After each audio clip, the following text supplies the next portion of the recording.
Hello, good evening to one and all.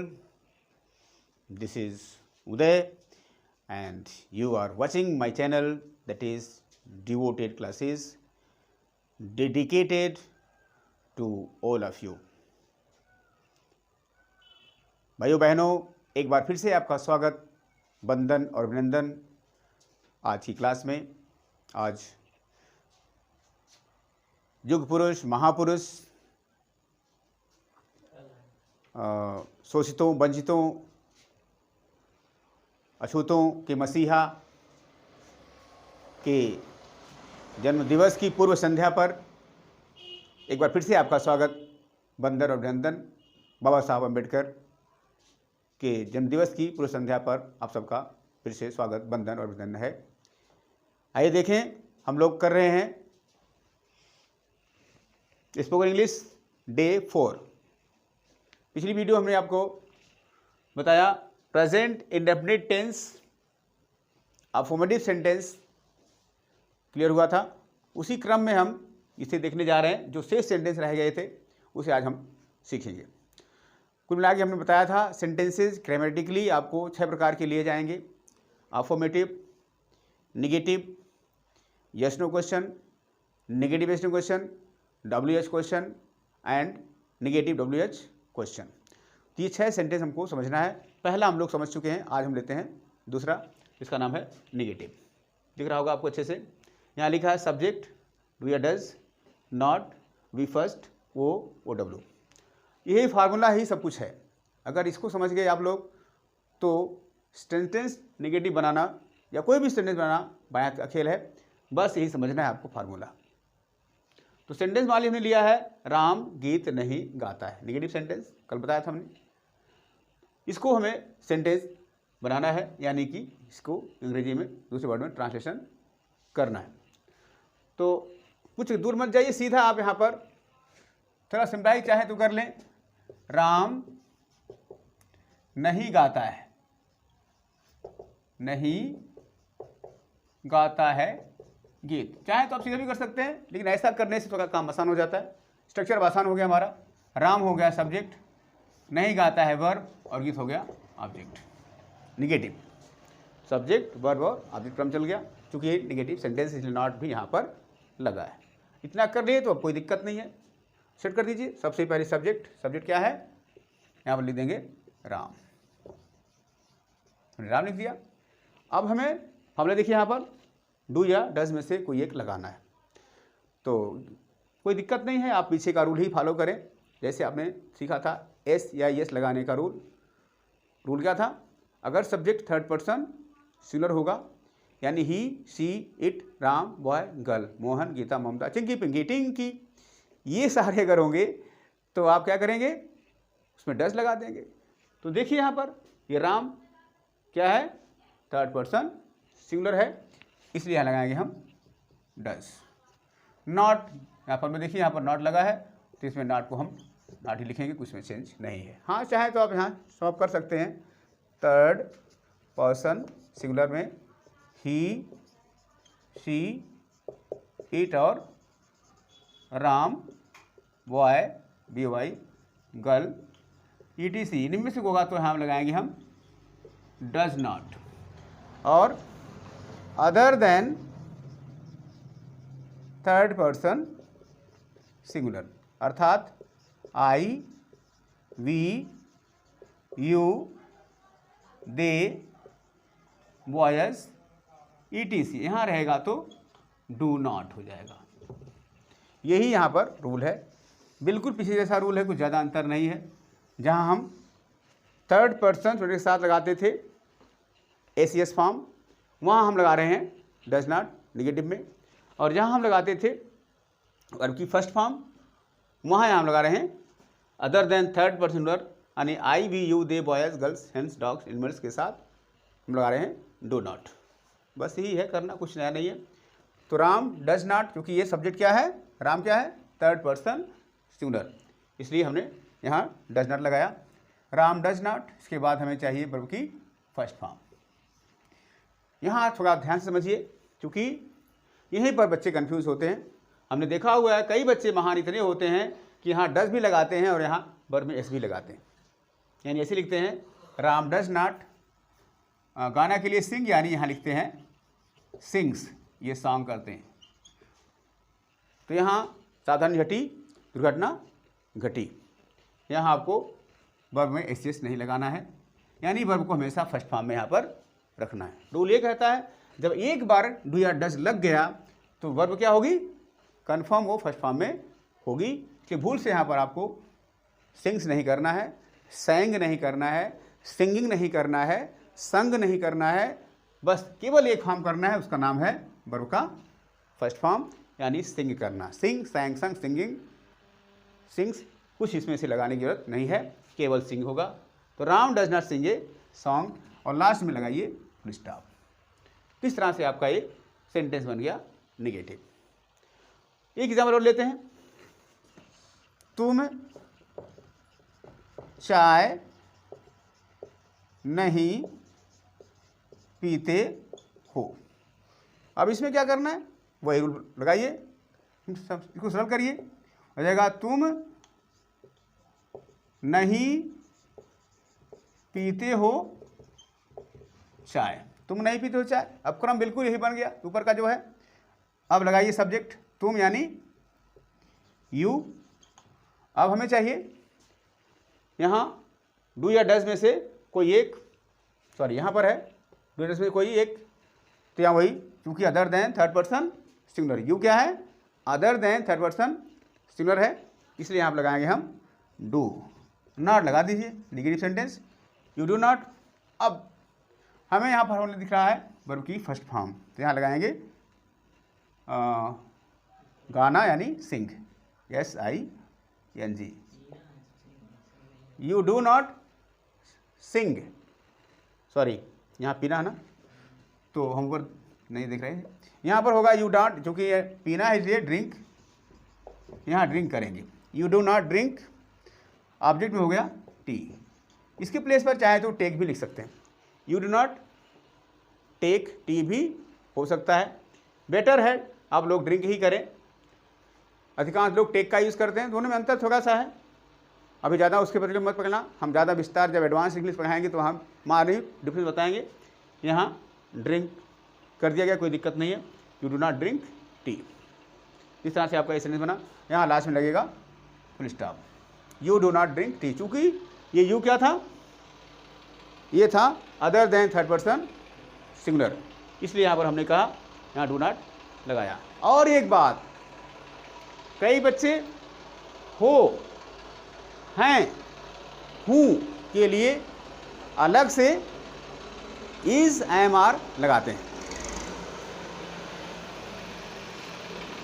कई बच्चे, sorry for the interruption, हम यहाँ सीख रहे हैं, कई बच्चे है, हैं, हूँ, हो जो होता है उसके लिए है के लिए लिखेंगे इज, हो के लिए लिखेंगे आर, और हूँ के लिए लिखेंगे एम। तो ये गलती नहीं करना है, इस टेंस में अलग से है, हूँ, हो के लिए इज, एम, आर लिखने की जरूरत नहीं है। इस टेंस में जिसमें एक्शन वाले सेंटेंस हम यहाँ पर लिए हैं, इसमें अलग से है, हूँ के लिए इज, एम, आर लिखने की जरूरत नहीं है। उसका सेंस जब हमने यहाँ पर डू डज लगा दिया, या पहले फर्स्ट फॉर्म में अफर्मेटिव सेंटेंस में जब हमने वर्ब को एस फॉर्म में लिख दिया या वर्ब को फर्स्ट फॉर्म में कर दिया, तो उसका सेंस उसी में छिपा रहता है। अगर हम कहते हैं तुम खाना खाते हो, तो यू ईट फूड या यू टेक फूड, अलग से नहीं कहेंगे यू आर ईट फूड। मैं खाना खाता हूँ, आई एम ईट फूड, हूँ के लिए लिखने की हमको कोई ज़रूरत नहीं है। वह खाना खाता है, ही ईट्स फूड, ये नहीं कहेंगे ही इज ईट्स फूड। तो कई महान विद्यार्थी ऐसे भी करते हैं, अलग से इज-एम-आर लगाते हैं, वहाँ की कोई लगने की जरूरत नहीं है, क्योंकि उसका सेंस उसमें छिपा हुआ रहता है। तो ये था आपका negative sentence. Any problem? So negative sentence is done. Now time for the yes no question point. Welcome back dear friends, we are doing present indefinite tense. Here going to do yes no question. यहाँ पर formula पहले देखें, do या does, subject V first, O W, और last में यहाँ पर लगा है क्वेश्चन मार्क। और क्वेश्चन मार्क सबसे बड़ी पहचान होती है किसी भी इंट्रोगेटिव सेंटेंस की, या यस नो क्वेश्चन या WH क्वेश्चन की। इसको मत भूलिएगा कभी भी, जब इंट्रोगेटिव सेंटेंस होगा तो उसमें क्वेश्चन मार्क लास्ट में लगाना कंपलसरी है।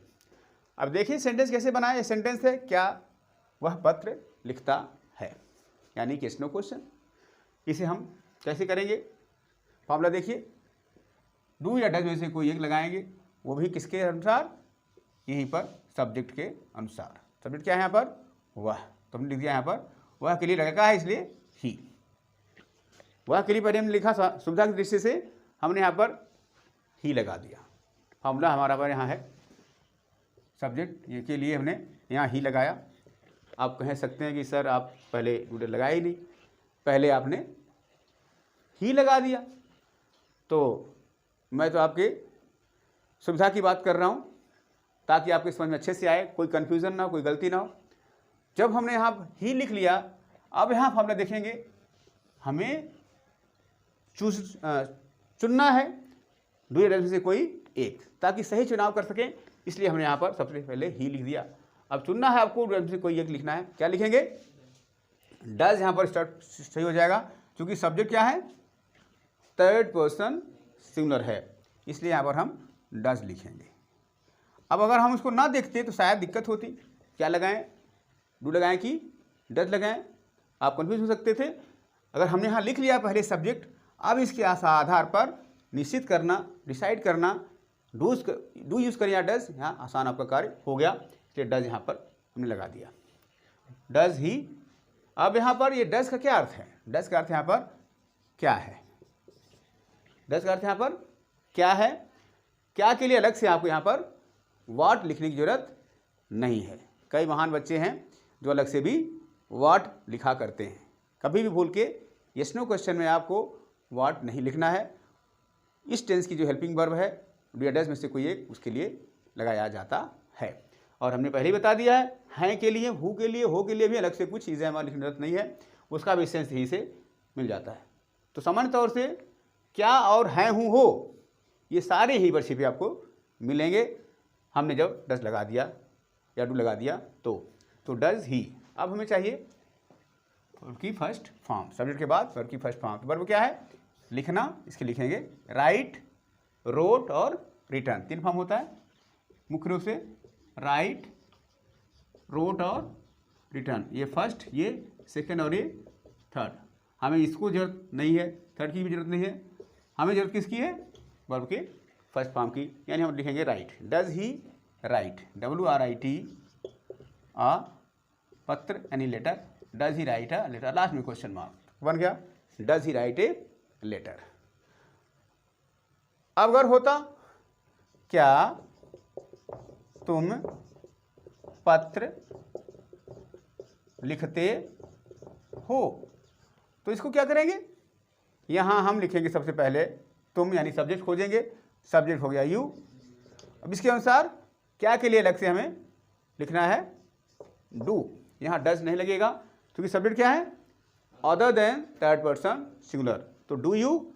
उसके बाद लिखने के लिए write a letter, do you write a letter, ये हो गया आपका लास्ट में क्वेश्चन मार्क। कमेंट में क्यों हुई, do you write a letter, ये था आपका यस नो क्वेश्चन। इस तरह से आप हजारों लाखों करोड़ों सेंटेंस बना सकते हैं। Do you sing a song, does he open the door, do you play football, do you obey your parents, do you get up early, do you sing a song, do you listen to music, do you go to celebrate Ambedkar anniversary tomorrow, do you get up at 4 AM? Many more sentences, numerous sentences you can make on these formulas. So here this is yes no question.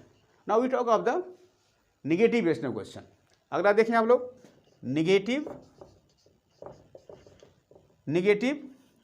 yes no question, इसी का एक part है negative yes no question. कुछ नहीं करना, ऊपर का जो फॉर्मूला आपने देखा था वही सब कुछ है, बस अलग से आपको यहाँ पर नॉट जोड़ देना है। कहाँ पर, वर्ब के फर्स्ट फॉर्म के पहले। चलिए लीजिए, क्या राम चाय नहीं बनाता है। ये सेंटेंस हमने लिया। इसको स्ट्रक्चर के लिए हम लिख सकते हैं डू या डज, सब्जेक्ट वी फर्स्ट, वो नेगेटिव है, subject do does plus subject plus not plus V first plus O plus O W हो जाएगा। क्या मिला? बस ऊपर का सारा फॉर्मूला मिल गया, बस यहाँ पर कि पहले नॉट आपको अलग से ऐड हुआ है। Does V does subject plus not plus V first plus O W और लास्ट में क्वेश्चन मार्क। तो कर दीजिए सिंपल इसी से। अब क्या करेंगे हम? सबसे पहले सब्जेक्ट क्या हुआ? हमने लिखा Ram.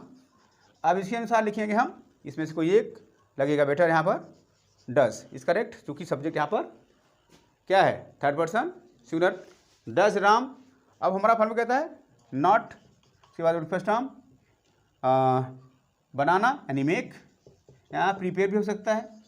Does Ram not prepare या मेक, लास्ट में टी, लास्ट में क्वेश्चन मार्क सबसे लास्ट में, तो बन गया does Ram not make tea.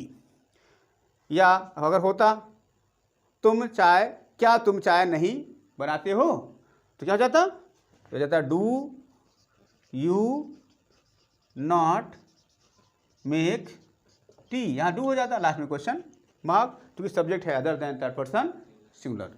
ऐसे फिर अनेक सेंटेंस बना सकते हैं इस आधार पर।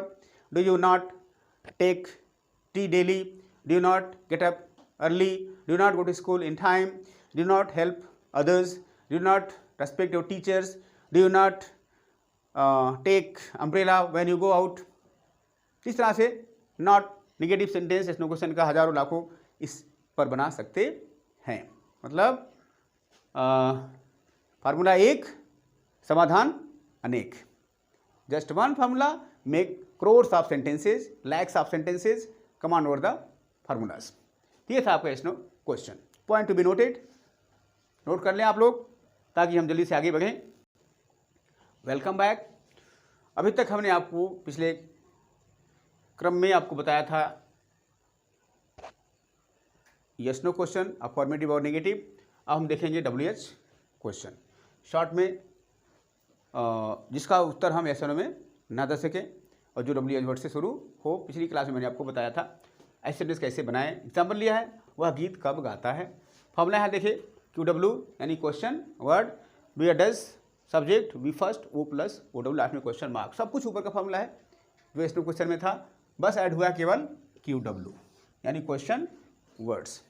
अब क्वेश्चन वर्ड्स जब बात करते हैं तो आपको यहाँ पर मिलेंगे कम से कम 11 क्वेश्चन वर्ड्स। इसको आप लोग नोट कर लें, बहुत काम का है। इनमें से कोई एक सुविधा के अनुसार, आवश्यकता के अनुसार आपको देखने को मिलेगा। हमारे साथ बोल सकते हैं आप लोग, why, when, how, why, who, whom, whose, what, which, how many, how much।